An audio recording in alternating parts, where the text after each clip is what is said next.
విశాఖలో జరిగిన సమ్మిట్ రాష్ట్ర రాజకీయాలను వేడెక్కిస్తుంది. 3 రోజులకు 13 లక్షల కోట్ల పైబడి పెట్టుబడులు వచ్చాయని, దాదాపు 16 లక్షల మందికి పైగా ఉపాధి అవకాశాలు లభిస్తాయని ముఖ్యమంత్రి చంద్రబాబు ప్రకటించారు.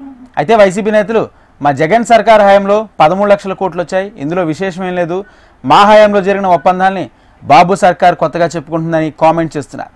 మరోవైపు వైసీపీ హయాంలో అదానీ, అంబానీ, జిందాల్ లాంటి పారిశ్రామిక దిగ్గజాలు వేదిక మీద కూర్చున్నారు. ఇప్పుడు జరిగిన సదస్సులో మంత్రులు కూర్చున్నారు అంతే అంటూ సెటైర్లు వేస్తున్నారు.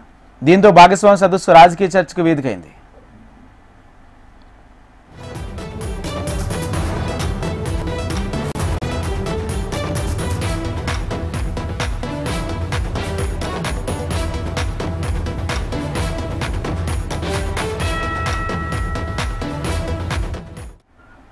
విశాఖలో జరిగిన సమ్మిట్ రాష్ట్ర రాజకీయాలను వేడెక్కిస్తుంది. 3 రోజులకు 13 లక్షల కోట్ల పైబడులు పెట్టుబడులు వచ్చాయని ప్రభుత్వం చెప్తుంటే ప్రతిపక్షాలు దాన్ని విమర్శలు గుప్పిస్తున్నాయి.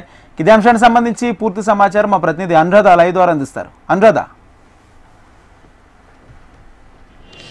రాజేంద్ర, విశాఖపట్నం వేదికగా జరిగిన సిఐఐ సమ్మిట్ కి సంబంధించి 3 రోజుల పాటు దాదాపుగా 13 లక్షల కోట్ల రూపాయల పైబడి పెట్టుబడులు వచ్చినట్లుగా ప్రభుత్వం ప్రకటించింది. అందులో భాగంగా 7 లక్షల మందికి పైగా ఉపాధి కల్పన కూడా లక్ష్యంగా ముందుకు వెళ్తున్నట్లుగా, అలాగే ప్రతి ఒక్క ప్రాజెక్ట్ ని కూడా అంటే ఎంఓఈస్ దాదాపుగా 700 ఎంఓఈస్ జరిగాయి. ఎంఓఈస్ అన్ని కూడా దాదాపుగా పూర్తి స్థాయిగా నిర్మాణాత్మకంగా అవి బాండింగ్ జరిగేటట్లుగా, గ్రౌండ్ వర్క్ జరిగేటట్లుగా కూడా చర్యలు తీసుకుంటున్నాము. అత్యంత జాగ్రత్తలు వహించి మొత్తం మంత్రులు, అలాగే ముఖ్యమంత్రి చంద్రబాబు, ఐటీ మినిస్టర్ నారా లోకేష్ అందరూ కూడా విదేశీ పర్యటనలు పలుమార్లు చేసి పారిశ్రామికవేత్తలను ఆహ్వానించి ఇక్కడ పెట్టుబడుల సదస్సు ద్వారా ఆంధ్రప్రదేశ్లో అభివృద్ధికి అడుగులు వేసే విధంగా పెట్టుబడుల సదస్సు కోసం ఇన్వెస్టర్స్ ని ఆకర్షించే పనిలో ఈ సదస్సును అనేది నిర్వహించారు. దాదాపుగా ఈ 3 రోజుల పాటు 13 లక్షల కోట్ల రూపాయలు పైబడి పెట్టుబడులు రాగా, మొత్తంగా ఈ ప్రభుత్వం ఏర్పడిన తర్వాత 18 నెలల కాలంలోని 20 లక్షల కోట్ల రూపాయల పైబడి పెట్టుబడులు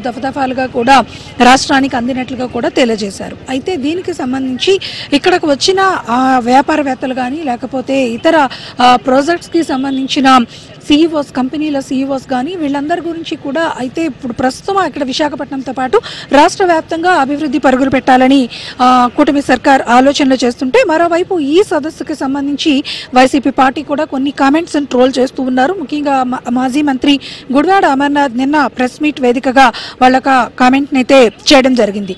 గతంలో మా హయాంలో, జగన్ సర్కార్ హయాంలో కూడా 13 లక్షల కోట్ల రూపాయల పెట్టుబడుల సదస్సులో వచ్చాయి. అప్పుడు అదానీ, అంబానీ అలాంటి పెద్ద వ్యాపారవేత్తలు కూడా వచ్చి వాళ్ళ యొక్క పెట్టుబడుల్ని ఇన్వెస్ట్ చేయడానికి ఒప్పందాలు చేసుకున్నారు. అదే ఒప్పందాలని ఇప్పుడు మళ్ళీ తిరిగి రీలోడ్ చేశారు తప్పితే కొత్తగా ఏమీ ఆకర్షించింది లేదు అన్నట్టుగా వాళ్ళు కూడా కొన్ని విమర్శలు అయితే చేస్తున్నారు. అయితే దీని మీద కూటమి సర్కార్ కూడా చాలా హాట్గానే కౌంటర్స్ ఇచ్చింది. ఎందుకనంటే గతంలో ఏదైతే ఎంఓఈస్ జరిగాయో అవి కేవలం కాగితాల వరకు మాత్రమే జరిగినాయి. కానీ ఇప్పుడు మాకు గ్రౌండ్ వర్క్ రిపోర్ట్ అనేది మేము కంప్లీట్ చేశాక ఎంఓఈస్ చేసుకున్నాము. అయితే తదుపరి 2 ఏళ్లలో వచ్చే అభివృద్ధి ఏంటనేది చూసి మాట్లాడొచ్చు అని చెప్పి వాళ్ళకు కూడా ఒక సవాల్ అయితే విసిరారు. మొత్తానికి అటు వైసీపీ, ఇటు కూటమి సర్కార్ నేతల కామెంట్స్ తో ఈ సిఐఐ సదస్సుకి సంబంధించి పెట్టుబడుల వరద ఆంధ్రప్రదేశ్కి ఎలా వచ్చిందో అలాగే పొలిటికల్ కామెంట్స్ ట్రోల్స్ కూడా అలానే నడుస్తున్నాయి.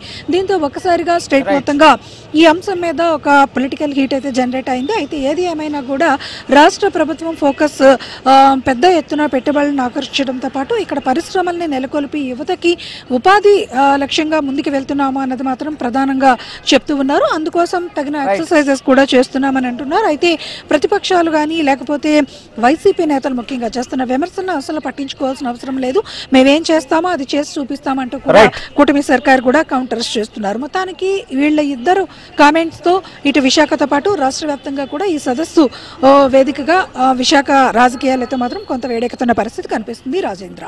Right, thank you Anuradha.